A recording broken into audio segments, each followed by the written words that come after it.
योग्य माणसाला आम्ही पाठिंबा देणार. तुम्ही कोण ठरवणार हा योग्य हा नालायक का लायक? पहिल्यांदा तुम्ही लायक का नालायक ठरवूया, मग बाकीच्यांची लायकी बघूया. कुठेतरी वर्तमानपत्रात आले नाही म्हणा आम्ही शिवसेनेला, नो टाईज विथ शिवसेना. म्हटलं जा दोन फुल्यात. तुम्हाला परवा नसेल तर आम्ही काय फरफटत येणार नाहीये, पण आम्ही सत्ता घेणारच. शिवसेना आपल्या स्वतःच्या ताकदीवरती महाराष्ट्राची सत्ता घेतल्याशिवाय राहणार नाही अशी ताकद आज कमवलेली आहे. मागतोय का आम्ही? काय मुसलमानांशी आमचं वैर आहे? आज आयोग खेळतोय, विकेट घेतोय. काय देशासाठी खेळणारा मुसलमान आमचा आहे, आम्ही त्याला मानतो.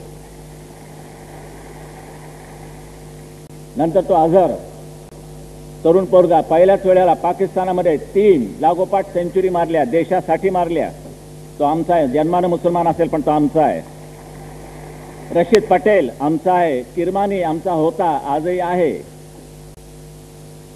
हे मुसलमान कसले जन्माने असतील पण देशासाठी लढणारे हे आमचे आहेत, आम्ही असं मानतो. मग तुमचं काय वळवळते? तुम्ही कशासाठी आमच्या विरुद्ध? बरं आमच्या विरुद्ध नाही, देशाच्या विरुद्ध. अहो झिया मेल्यानंतर भेंडी बाजार बंद, कोण तुमचा लागत होता? बाप. इथे आम्हाला चीड येते. आमच्या जीवन मरणाचे प्रश्न जरूर आहेत. महिला आल्या असतील त्यांना थोडंसं राजकारणाचं जरा थोडंसं द्यायला पाहिजे बालामृत. पण त्या म्हणतील बाबा आमच्याकरता काय, तुमच्याकरताही बोलणार आहे. कोणी म्हणतात तुमचं सरकार आल्यानंतर तुम्ही करणार काय? पहिल्यांदा एक प्रश्न विचारतात हे पत्रकार मला, तुम्ही लोकशाही मानत नाही? बिलकुल मानत नाही. काय चाटायची ती लोकशाही? देत काही नाही आणि उगीच चाटत बसायचं. या देशात मुळात लोकशाही होती कुठे? एक अधिकार एका पक्षाचा नव्हे एका कुटुंबाचा अधिकार या देशामध्ये गाजलेला आहे, आजही गाजतोय. ही लोकशाही? मला वाटत नाही, मला पटत नाही. मग आम्ही सांगतो आम्हाला शिवशाही पाहिजे. शिवरायांनी ज्या पद्धतीनं आपली राजवट राबवली या देशामध्ये, महाराष्ट्रामध्ये, ती शिवशाही आम्हाला पाहिजे. ती आम्ही मानतो. न्याय तिथल्या तिथे, गडबड नाही, झंगट नाही. फैसला तिथल्या तिथे, खंडू खोपडा आडवा गेला, उडव मराठा आपल्या जातीचा. छे छे छे छे. एक हात उडवला आणखीन एक तंगड उडवलं. स्वराज्याच्या विरोधात चालून आला. ज्या हाताने तलवार उपसली स्वराज्याच्या विरोधात आणि ज्या पायानं चालून आला स्वराज्याच्या विरुद्ध, ते तंगड उडवलं. असं नाही बघितलं किती रे बाबा तू 96 कळी का 92 कळी? मग तो म्हणतो महाराज 96 कळी 96 कळी. मग तू माझ्या जातीचा? माफ केलं नाही. अफजल खानाच्या बरोबर गेलास ना, मग तुझं हे उद्गार चिन्ह केलंच पाहिजे. हे तुझं उद्गार चिन्ह केलं पाहिजे. केलं ना. आम्ही म्हणतो ही लोकशाही तारखा बिरखा काही नाही. अतिरेक्यांना फाशी देणार देणार देणार, दिवस ठरला परत काय रद्द. कोण आहे तुमचे जावई? माझ्या हातात सत्ता द्या. किंबहुना पंतप्रधानांचा सल्लागार म्हणून मला नेमा. देशाला एका फटक्यामध्ये सुधारून दाखवतो. चौकशी खटले बिटले भानगडच नाही हो. गोळी घाला, पहिली आडवा करा, लोकांच्या समोर घाला.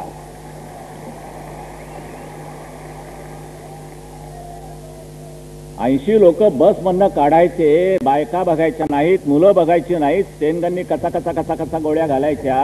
अरे कसले पाषाण हृदय तुम्ही. अटक कोणालाही नाही, चौकशी चालली, कुत्र हुंकतंय. माझ्या हातात द्या सत्ता. एका दिवसात सगळ्यांना सरळ आणतो. एका दिवसात, जास्त वेळ नाही लागणार. पण मात्र मी हुकुमशहा आहे. जनहितासाठी म्हणून जे राबवावं लागेल ते मी राबवणार. मग म्हणतात तुम्ही लोकशाही मानत नाही. तुम्ही मानता. तुम्ही काय दिलं त्या लोकांना? साधं पाणी देता आलं नाही, संडास देता आले नाही. हायवेवरती बघा, रांकेने बसलेले असतात. ते काय राष्ट्रगीत चाललेलं असतं? काय करतात काय? संडास देऊ शकले नाहीत, अजून पाणी देता येत नाही. ग्रामीण भागामध्ये अजून पाणी नाही. नारू सारखे रोग होत आहेत. नारू. सकाळी येताना बघत होतो मी, व्यंगचित्रकार आहे. आता हल्ली जरा थोडंसं कमी झाले काढणं. पण व्यंगचित्रकार म्हणून मी माझी एक नजर आहे, हलकट नजर आहे. पाहतोय बायका बिचाऱ्या धुणी धुत आहेत आणि तेच पाणी कळशीमध्ये भरून प्यायला नेत आहेत. शरद पवाराला पाजा. हे मंत्रिमंडळामध्ये नवीन आलेत ना कोणी, ही धेंड, त्यांना पाजा, पी म्हणा पाणी, तुझ्या महाराष्ट्रातलं पाणी पिऊन दाखव. पियाला पाणी नाही, काही नाही. आर्थिक कार्यक्रम काय तुमचा? म्हटलं काही नाही आमचा आर्थिक कार्यक्रम. शिवसेनेच्या हातामध्ये जर सत्ता आली तर पहिल्यांदा अन्न, वस्त्र आणि निवाऱ्याची पहिल्यांदा सोय केली जाईल. अन्न, वस्त्र, निवारा मिळालाय कुठे? नंगे से खुदा भी डरता है. अरे नागडं झालं तरी यांना लाज नाही वाटत. हे काय खुदा नव्हे, खुर्दा मोजतात खिच्यातला किती जमला. अन्न, वस्त्र, निवारा देत नाही, आम्ही देणार.